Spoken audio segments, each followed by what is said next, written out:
Now, Kyiv is proposing to Moscow to hold a leaders' summit to end the war between Russia and Ukraine by the end of next month. Now, Kyiv says it is ready for a ceasefire and has called on Russia to demonstrate what it calls a constructive and realistic approach. Priority number one is to organize a meeting of the leaders of presidents, where participation of President Trump and Erdogan will be most valuable. A real ceasefire and end to all strikes on civilian infrastructure. These can be a crucial first steps towards lasting peace. We propose to the Russian side to hold such a meeting of leaders until the end of August. This after Russian and Ukrainian negotiators met in Istanbul for their first peace talks in more than 7 weeks, with Moscow under pressure from US President Donald Trump to strike a deal or face tough new sanctions. On Wednesday, Donald Trump approved $322 million in arms sales to bolster Ukraine's air defenses and its armored combat vehicles. Russia says a meeting between Putin and Zelensky can only happen once terms of an agreement are discussed.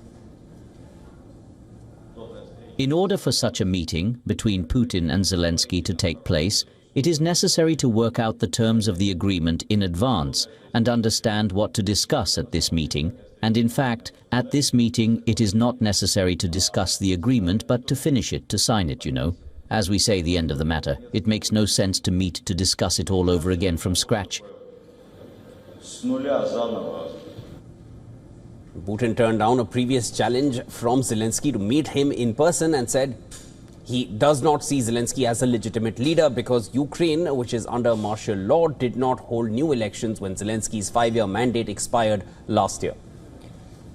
During the peace talks in Istanbul, Turkish Foreign Minister urged both sides to end the war as soon as possible, adding that only a ceasefire can pave the way to peace. Russia proposed Ukraine ceasefire lasting between 24 to 48 hours to allow troops from both sides to recover the dead and wounded.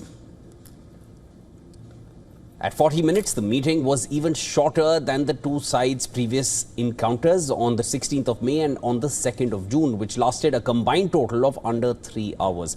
Russia and Ukraine exchanged more prisoners of war on Wednesday.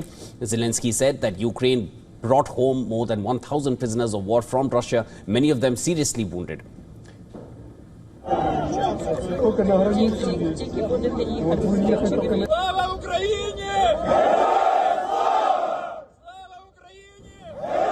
No breakthroughs have been made since the talks first took place on the 16th of May, with exchange of prisoners and soldiers' bodies the only achievements to be noted here. Russia has proposed sending Kyiv bodies of 3,000 Ukrainian soldiers.